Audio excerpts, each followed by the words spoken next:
Okay, so this is another food, vegan food that we want you to try, and it's called natto. So it's Japanese food, and it's fermented soybeans. So this is how it looks like. We ask it's vegan, so no fish sauce. Also, some of them contain some added fish sauce, but this one didn't. And it's a good source of vitamin K2, which is essential for bone health and your teeth. So that's why we started looking at source of K2. And natto is actually the highest source of K2 in a form of MK7. So here we go. It smells pretty bad.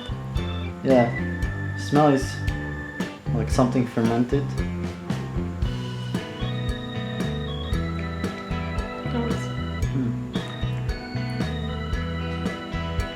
Tasteless?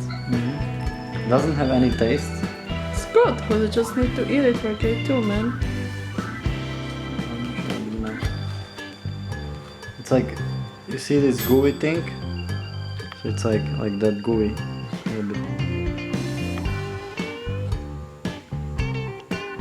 It's just basically soybeans who went bad.